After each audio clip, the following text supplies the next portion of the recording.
直播间里，绿茶影后错把产品单拿成了我的孕期检查单，全网震惊。网友将我的绯闻金主列成名单，猜测孩子亲爹究竟是谁。影后却假装手滑给煤老板投了一票，一时之间，全网嘲讽我脑瘫瞎了眼。直到我生产那天，媒体拍到，全是滔天的富家太子爷看着婴儿的照片，蓦然红了眼，亲手扯断了腕上的佛珠。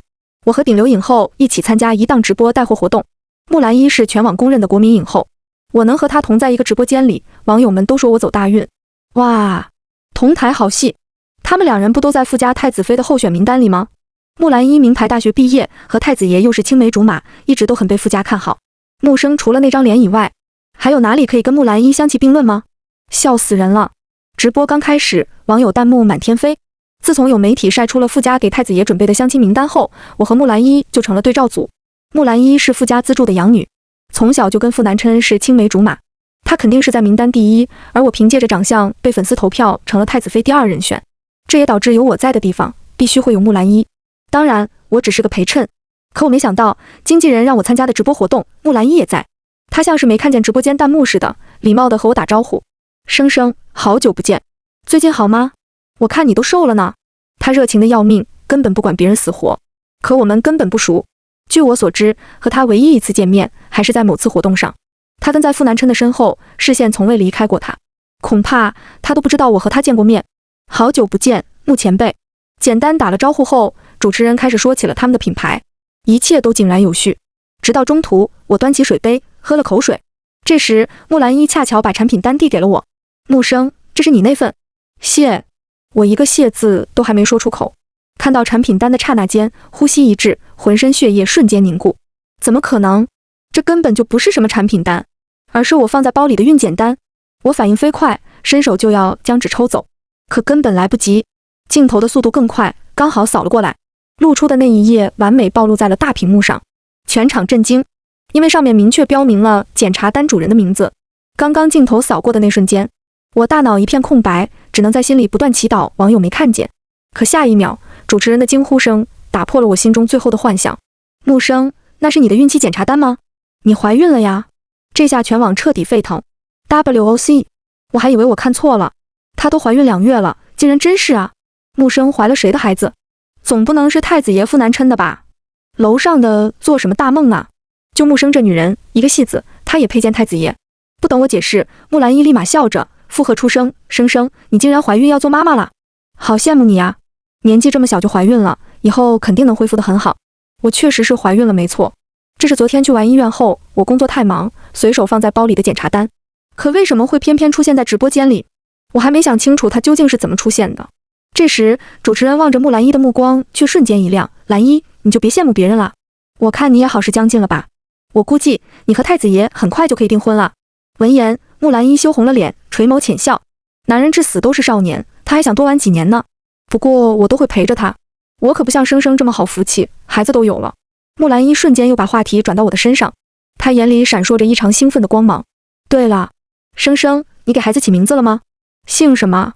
一句话让全场人都不约而同看向了我，他们眼里透出了满满的期待和好奇。我刚想好了个借口，准备趁此时机把孕检单的事情蒙混过去，可没想到我刚要开口，我那站在镜头后的小助理突然哭了起来。他冲到直播间里，哭得稀里哗啦，满脸愧疚地向我道歉：木姐，对不起，都怪我拿错了单子，我不小心把单子混到了一起，对不起，真的对不起。原来是我助理把产品单和验孕单混在一起了，可我分明是分开放的呀。我还没发话，木兰依倒是先打圆场了：生生，你也别怪他，人都会有出错的时候，而且怀孕又不是见不得人的事情，这是好事啊。他这话就好像是我肯定会惩罚助理似的，可这下也算是实锤我怀孕这件事了。是的，我怀孕了，怀孕没什么好隐瞒的，毕竟我的孩子又不是私生子，孩子需要一个名正言顺的身份。我坦然承认以后，瞬间引爆了全网，铺天盖地的嘲笑声席卷了整个直播间弹幕。这下完了，木生未婚先孕，肯定进不了富家大门了。这孩子到底是谁的呀？早就听闻木生金主多，这下岂不是实锤了？好大一个瓜！看木生刚刚那遮遮掩掩的样子，这绝对是个见不得人的私生子。一整场直播下来，全部都是网友讨论我怀孕的事情，众说纷纭，所有人都在猜测我怀了谁的孩子。一夜之间，我的名声毁于一旦，甚至有网友把我的绯闻金主列成名单，开始投票猜测起了他爹是谁。上面的人我都不熟，但令我万万没想到的是，投票排行榜位列第一的竟然是恶霸梅老板。我记得这梅老板常年混迹娱乐场所，进过局子，还听闻去看过男科。梅老板是当地有名的恶霸，动手打老婆孩子是常有的事。木生跟了他，可想大福喽？我看不可能是梅老板，他从出道资源这么好，很有可能是第2名老王啊！什么鬼？你们在乱猜什么？我听小廖说，木生出道就被金主包养了，好吗？微博上网友为了争我孩子亲爹的身份，吵成了一锅粥。一下子从他们的嘴里，我被迫跟好几个不相干的土老板上了热搜。本来按照正常情况，我只要不出面回应，再找水军压一压，这事的热度很快就会下去。但没想到木兰一直接用大号给梅老板投了一票，这下全网都地震了，影后都点赞，这肯定是实锤了呀。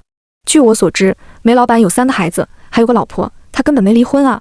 木生知3当3，瞎眼看上老男人就算了，还要生下一个私生子，就他怎么配入选富家太子妃的候选人名单啊？怎么配和我家姐姐竞争？很快木兰一又取消了点赞，他立马发表声明：木兰一，不好意思，手滑，对不起生生，请你原谅我。网友现在疯狂开喷，这下我彻底坐不住了。黑我可以，但连我腹中的孩子都要被骂成私生子，他一句手滑就能解释一切吗？木兰一恐怕不是手滑吧？我反复的去看昨晚那场直播，直到发现漏洞。木兰一是故意露出产品单的一角，只是目前没有实质的证据，没办法实锤他。啊，看来他为了嫁给傅南琛如此不择手段。既然他不是诚心想要和我交好，那也就别怪我不客气。于是我立马在网上发表了声明：木生，既然大家都想知道孩子爸爸是谁，那明晚品牌直播间我一定如实告诉大家。连续签了2天的直播，明晚木兰一肯定也在直播间里，我必须要澄清宝宝的身份，不能让他顶着全网的骂名出声。于是我打开拨号界面，犹豫着按下了那串电话号码，电话那头嘟嘟了2声，陷入了一片死寂中，电话根本打不通。孩子他爹在国外，可能还不知道国内的消息，甚至连我怀有身孕的事情都一无所知。呵，区木兰一，我一个人也能对付得了。我提前联系了助理小周，掌握证据后打算在直播间里揭穿他。转眼到了直播这晚，直播还没开始前，木兰一像个尊贵的大小姐般等着工作人员伺候。主持人殷勤地给木兰一端茶倒水，生怕伺候不周到了。谁都知道直播间的品牌是富家旗下的，他们现在把木兰一伺候好了，等木兰一飞升成富家太太，那他们都跟着享福。实锤我怀孕后，木兰一更加心安理得地接受着他们的照顾，笑容温柔。生生，你别看他们现在这么照顾我，其实都是看在南琛的面子上。言外之意，傅南琛就是宠我，你那些金主恐怕都没这么大的权利吧？我听出了他话里有话，冷冷一笑。见我没说话，木兰一又继续道：你也是，怀孕了还要出来辛苦工作，也不见得他照顾你。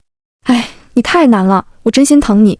身边的主持人立马在旁边附和：穆小姐真是好福气，以后你要是怀孕了，太子爷肯定舍不得让您工作。我白眼能翻到天上去。原来趁着傅南琛不在，他都这么能造谣的呀。我毫不客气，直接开怼，他都这么照顾你了，怎么不见得他公开？或者是说他真的说过娶你吗？木兰一一噎，脸色骤然一变，飘忽不定的眼神透出了他的心虚。我继续说：穆前辈，我是瞎说的，你这么害怕，我都觉得是被我说对了。木兰一咬住了下唇，不甘委屈地看着我。我更开心了，继续刺激他。该不会真被我猜对了吧？傅南琛爱你，娶你是假，你自导自演才是真。正在忙碌的工作人员顿时陷入了一阵寂静中，他们都屏住了呼吸，时不时好奇地往我和木兰一身上看。我本以为木兰一会反驳2句，可没想到站出来替他说话的竟然是他的助理宁之。木生，你怎么说话的？我家姐姐什么都没说啊，你这就是在嫉妒他，故意攻击他。语毕，宁之很是不甘心地咬住了下唇，小声嘟囔：怀了一个私生子还这么嚣张，敢得罪我家姐姐，看太子爷不收拾死你。我这人就是天生耳力好，还会点唇语。网上的键盘侠说我的孩子是私生子，我没收拾他们，是因为他们没站在我的面前。宁之还真有胆子，敢当着我的面说我的孩子。你再说一遍。宁之被我突然提高的音量吓了一跳，他抿了抿唇，看了一眼四周，说就说，我说私生子怎么了？我又没说你。宁之仗着现在直播还没开始，又加上他有准太子妃木兰一护着，说话变得肆无忌惮起来。这种欺软怕硬、攀高踩低的事情，我在娱乐圈里见得多了，可我也不是任人拿捏的软柿子。他一声巴掌声响起，顿时让分外寂静的直播室里增添了别样的动静。我揉了揉发麻的手心，默然看着捂着半张脸的宁之。这巴掌给你点教训，你家影后都还没说话，真不懂你在嚣张什么。还有，我的孩子谁也说不得，再让我听见你们说他的话，可不止这一巴掌这么简单了。尽管我在娱乐圈里名气不大，可还轮不着让一个助理给欺负了。这巴掌下去，瞬间让宁芝不敢再说话。木兰一连忙站出来，柔声道：“芝芝，这次生生算是给你一个教训了，以后不能再这样说话了。生生，直播快要开始了，你没必要和他一般计较。”距离直播开始10分钟前，助理拿给了我手机，让我看。木姐，你快看看，我单宁芝的视频被人偷偷录下，不到10分钟就冲上了微博热搜。井号木生耍大牌，井号木生发脾气，删助理，井号，这明显是有人暗箱操作，不然不会这么快就冲到了热搜第一。底下的网友都快把我骂惨了，打工人的悲催，心疼助理小姐姐上班都要被打。到底是谁在捧着木生，名气不大，脾气不小？这助理姐姐好像是木兰一的助理吧？到底谁给木生的权利？这不是当众打了木兰一的脸？难怪宁芝会有这么大的勇气，宁愿赌上前途，也要说出这么无脑的话。他肯定受人指使，故意刺激我。这样还有人偷拍，真是好计谋。对方这么大的心机没用在正途，真是可惜了。直播开始后，网友们都不关心产品，只关心我孩他爹是谁。木生，快点爆料啊！这孩子到底是不是煤老板的孩子？内娱完了，竟然连耍大牌打人的明星都能容下。木生该不会是故意制造悬念，想要用这种方式大火吧？百万网友蹲守在直播间里，专门等着看我笑话。主持人很有眼力见地，没怎么介绍产品，而是把时间留给了我和木兰一。见我一直不说话，木兰一微微一笑，柔声细语地向我道歉：“生生，昨晚手滑的事情，我向你道歉。”话语一顿，木兰一抿了抿唇，委屈地控诉道：“你有什么不满，冲着我来就好，何必要拿和我的助理撒气呢？我的助理也是无辜的呀。”偷拍只拍下了我单宁芝的照片，网友们根本不知道真相。网友不知道，难道木兰一不清楚吗？他这明显就是在故意误导网友，继续黑我。自己倒像是站在道德最高点指责别人的不对，用最和善的语气背地里一捅最毒的刀子。他的话立马在直播间里起了效果。都说手滑，兰一姐姐都道歉2次了，他还想怎样？都没见过这么小气的人。木生都跟着煤老板当小三了，还怕人说吗？他就看兰一太善良好欺负，这件事要是让太子爷知道了，非扒了他一层皮。木兰一叹口气，用前辈的口吻教育我：“生生，这次就算了，下次就不能这样了。身为公众人物，还是要以身作则。”呵呵，他说算了就算了，好赖话都被他说了，还真不把我放在眼里了。我冷冷一笑：“木前辈，这件事能不能就这样结束？你说了可不算。”闻言，木兰一怔愣片秒，皱了下眉。我毫不客气地拿出手机，播放出了刚刚宁芝骂我的录音，特意放出了最大的音量，还能听见他骂我的宝宝。木兰一脸色骤然一变，全场人陷入了一片死寂。谁都没想到我还能留后手，专门在这等着他们。看着他们迅速变化的脸色，暗自觉得好笑。他们该不会真以为我蠢到毫无防备吧？你手究竟滑没滑，我不知道，但你助理没礼貌，当着我的面骂我孩子，我就不允许了，有问题吗？我这未出生的孩子，平白无故遭受他们的骂名，冤不冤？木兰一僵了僵神色，干笑2声：“不好意思，生生，我刚刚不在直播室里，没想到会是这样，刚才是我误会你了。”木兰一柔柔弱弱的解释，很快就得到了他粉丝和路人的谅解。没关系的，姐姐，我们永远支持你，心疼姐姐。姐姐这么想维护助理，结果助理小姐姐竟然是这样的人。在粉丝的眼里，木兰一什么都没做，她也是无辜的受害人。可在我看来，她撒谎就不对了。于是，我的录音缓慢地往前滑，滑到了最开始木兰一非说傅南琛宠她那里。木兰一的声音一出，现场再次傻眼了，就连木兰一本人都稳不住神色，脸色变了又变，额前冒出了细密的汗珠。没想到吧，我从进了直播室就开始录音。她说她不在，可她的声音一出，喋喋不休的说话声，主持人的附和声，无一不证明了他就在直播间里。全网哗然，木兰一尴尬到了极致，用幽怨的眼神看了我一眼。我嘴角弯起一波弧度，冷冷一笑。这下舆论直接反转，直播间的网友对木兰一撒谎这件事感到十分不满。啊，粉丝滤镜碎了，木兰一竟然撒谎啊！木生竟然一直在录音，难道这就是娱乐圈的生存法则吗？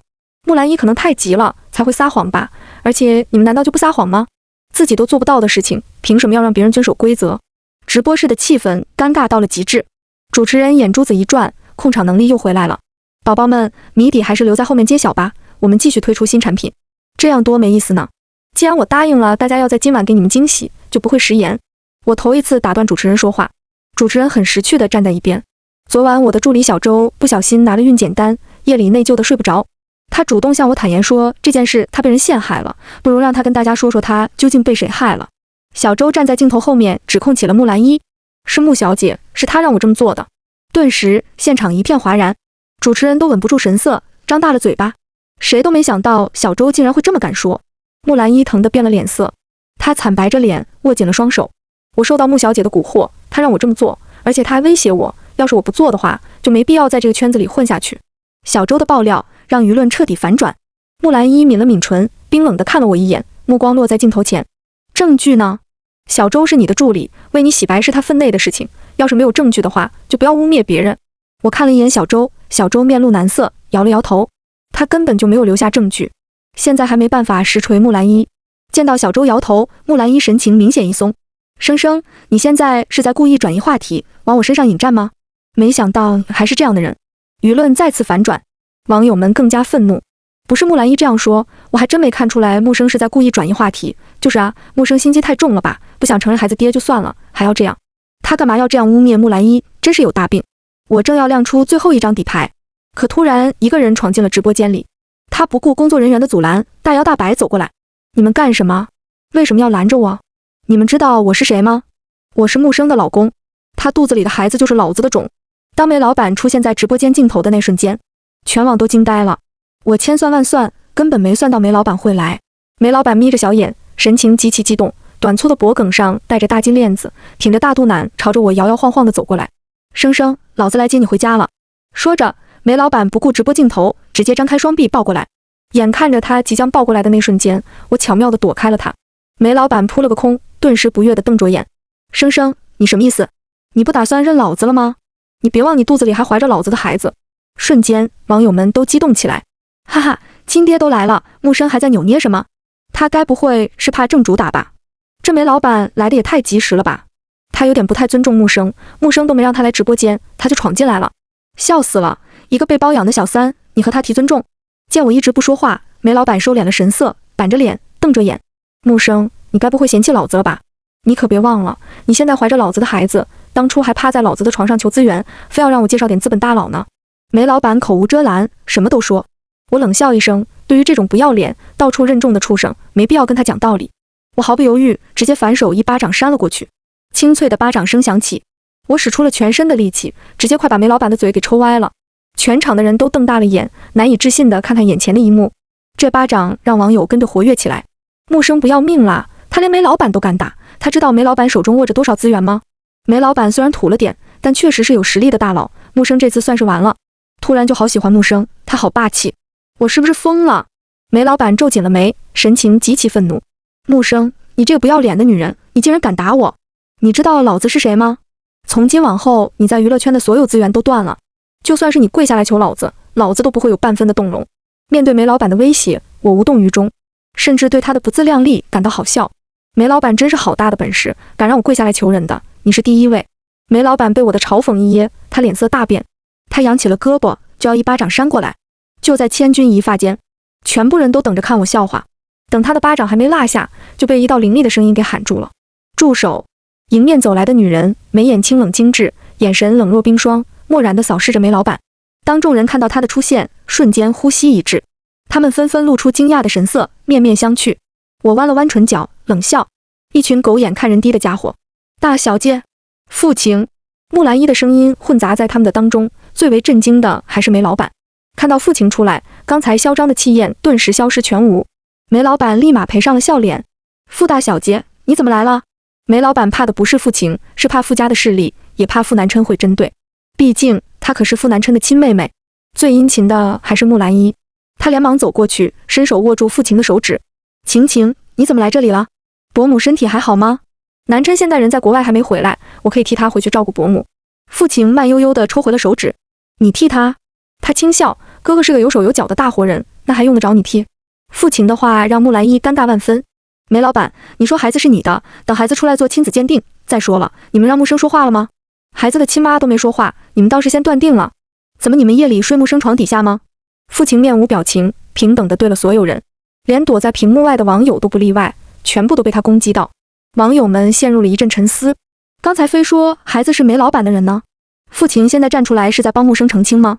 父亲和木生什么关系啊？父亲对木兰依的态度似乎有点不熟啊。其实我觉得木生也挺好的，人家怀孕怎么了？犯罪了吗？非要被你们骂？父亲走到我的面前，他轻轻一笑，拉住了我的手。木生，你可是我的好姐妹，我不允许任何一个人欺负你。父亲说这话的时候，有意无意地看向了木兰一，就像是在故意警告她似的。本来打算亲口承认孩子的身份，仔细想想，根本没必要，又何必去费尽口舌去和无关人等解释？但是有件事必须要解释，我腹中的宝宝和梅老板没有任何的关系。刚才那场闹剧可能是有人刻意安排，不过你们放心，我会查清楚。我的目光逐渐移到木兰一身上，一字一句，无比清晰地告诉他，敢欺负我的人，我一个都不会放过。木兰一脸色猛然一变，唇角勾起一抹挑衅的弧度，紧接着他又像以往那样温柔笑道，是啊，生生一直都是一个很直爽的人，你们可不要欺负他哦。不仅晴晴不乐意，我也不乐意呢，他的话根本没人接。主持人立马站出来打圆场，暂时解除了尴尬。产品直播继续，网友们又开始猜，我孩子的爹不是梅老板，那到底会是谁？等直播结束后，见父亲和木兰一正在说话，我只好先回休息室，在微信上跟他道了谢。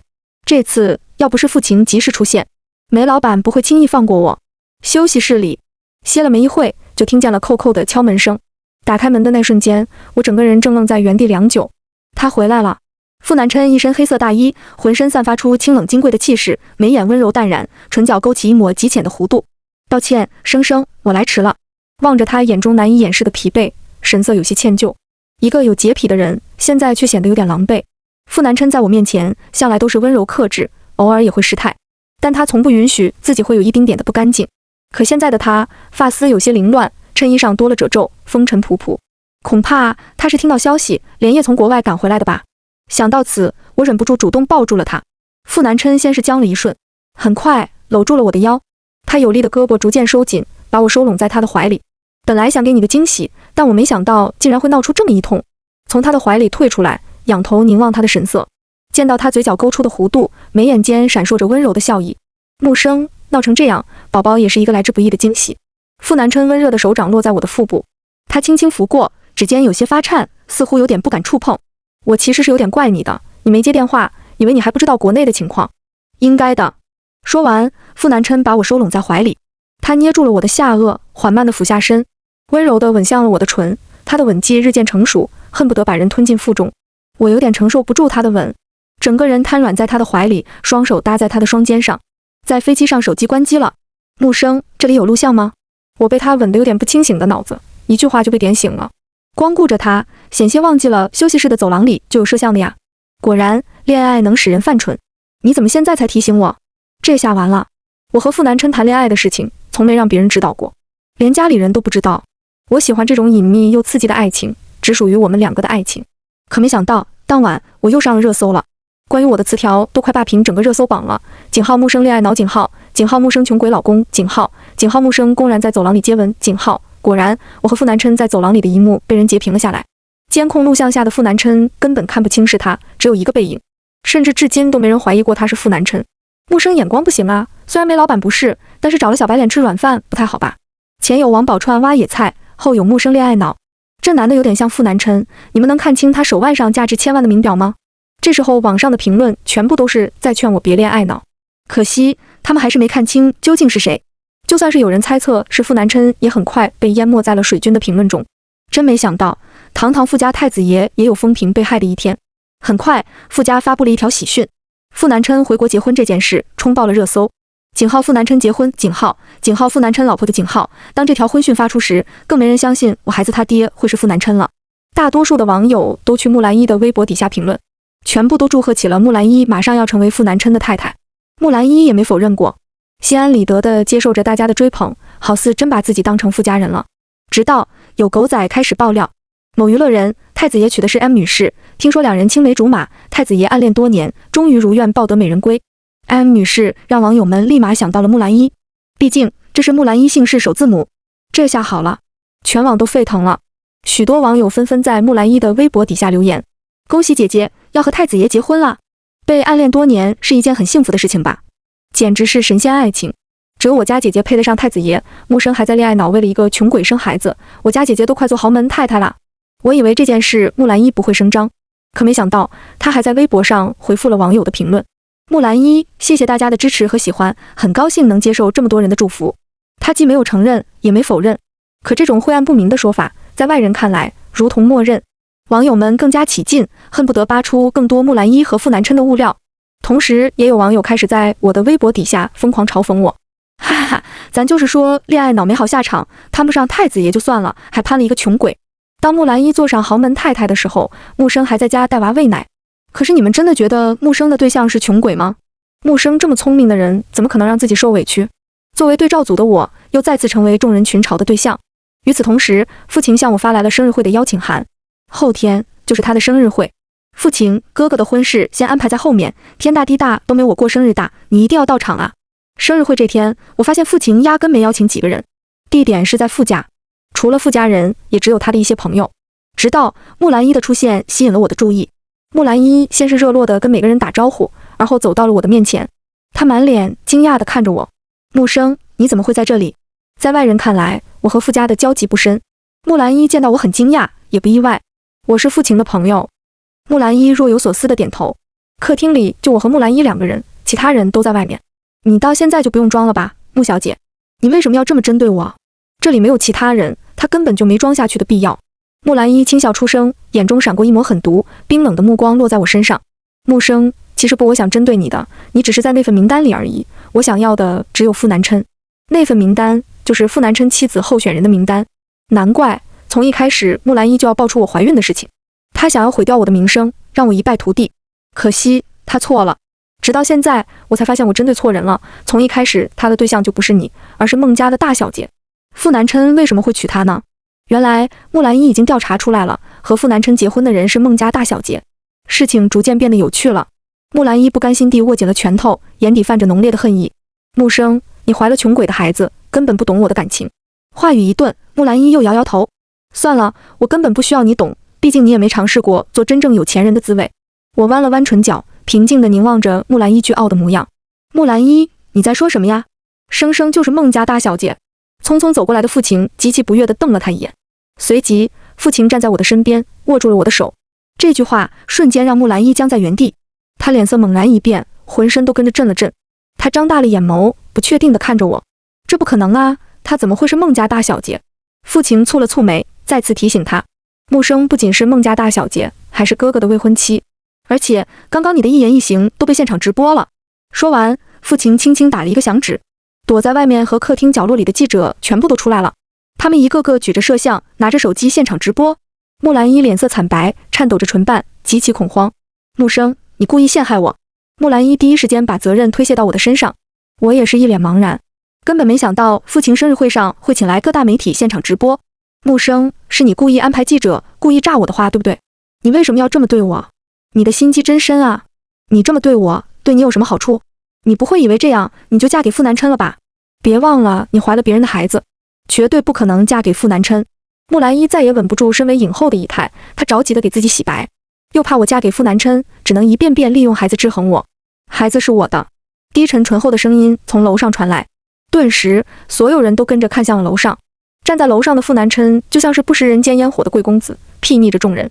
他神情漠然冰冷，一步步从楼上走下来。见到傅南琛的那瞬间，木兰一高涨的气焰消失全无，全部的人都屏住了呼吸，静静看着傅南琛走过来。生生怀了我的孩子，不是私生子，更不是穷鬼的孩子。说得再清楚点，他姓傅。傅南琛斩钉截铁的一句话，彻底点燃了现场的气氛。谁都知道，傅家权势滔天，他姓傅就足以证明从今往后的身份地位。木兰一脸上褪尽了血色，惨白如纸。直播间的气氛异常活跃，全网震惊。CPU 给我干烧了，木生的孩子竟然是傅南琛的，我靠，谁懂啊？木生是孟家的大小姐，孟家唯一能够和傅家相比的就是孟家，梦幻联动了呀！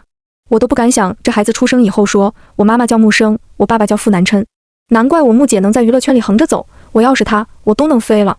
傅南琛单手搂住了我的腰，平静地注视着面如死灰的木兰一。你三番两次针对生生，这些事我都清楚。